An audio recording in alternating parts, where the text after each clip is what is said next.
এই যে এতক্ষণ আপনার আসার সময় হয়েছে, আমি 1.5 ঘন্টা আগে ফুড অর্ডার করেছিলাম। ওমা, খাবার তো থেকে ঠান্ডা হয়ে গেছে। ঠান্ডা কেন হবে না? 1 ঘন্টা আগে অর্ডার করা ফুড কি এতক্ষণে গরম থাকে? আপনাকে কতবার ফোন দিয়েছি, আপনি ফোনটাও ধরছেন না। ম্যাডাম, খাবার ওইখানে সিরিয়াল ছিল, আমরা সাইকেল আসি তো একটু সময় লাগছে। আপনাদের সমস্যা কি জানেন? আপনারা শুধু না এক্সকিউজ দেন। এই যে বলেছেন সাইকেলে করে আসছেন, এরপরে বলবেন জ্যাম ছিল। এই টাকাটা নিয়ে আয়। আপনাদের যে টিপস দেয় না, সেটা কোনো মূল্যায়ন করেন না। 190 টাকা দিয়ে দেন, কোনো টিপস দিবি না, ফালতু কোথাকার। বিলটা ম্যাডাম। ম্যাডাম, ম্যাডামকে বলবেন তার টিপসের জন্য ধন্যবাদ।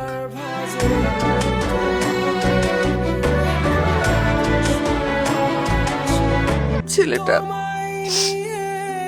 অমানুষের মতো খাটাখাটি করছে, দিন রাত এক করে খাটাখাটি করে,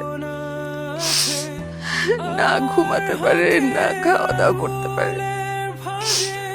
এত খাটাখাটনির পরও কোনো দিক সামাল দিতে পারছি না ঠিক মতো। ভেঙে পড়তেছো কেন? আমরা তো আছি মা, আল্লাহকে ডাকো, দেখবে একটা ব্যবস্থা ঠিকই হয়ে যাবে মা।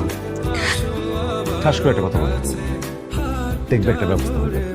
কিভাবে হবে ব্যবস্থা? আলাদিনের আশ্চর্য পরিবার, আমরা তো আছি মানে। আমি আর কদিন টানবো তুমি?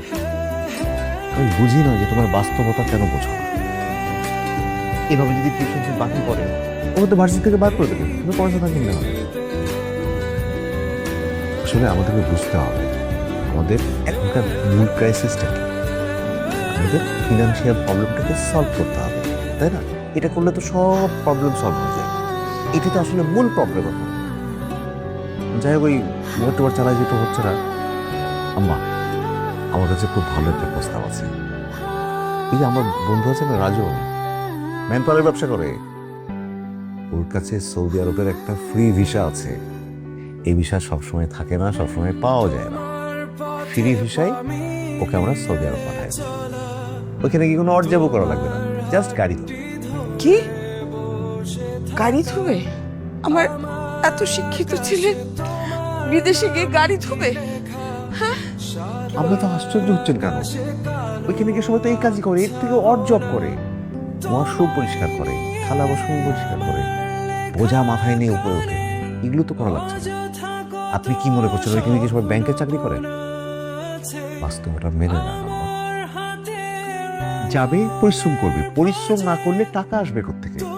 টাকা আসলে তো আমাদের সব প্রবলেম সলভ, তাই না? কোনো প্রবলেম থাকে না। যাই হোক, আমার কাছে যেটা মনে হয় এটাই শেষ সুযোগ। এটা হাতছাড়া হয়ে গেলে সুযোগ আর আসবে না। এটা মাকে বোঝাও, রাফিকে বোঝাও। মামা, আপনি একটু বোঝায় বলেন, এই সুযোগ হাতছাড়া হলে কিন্তু আর পাওয়া যাবে না। বাস্তবতাই বোঝা না।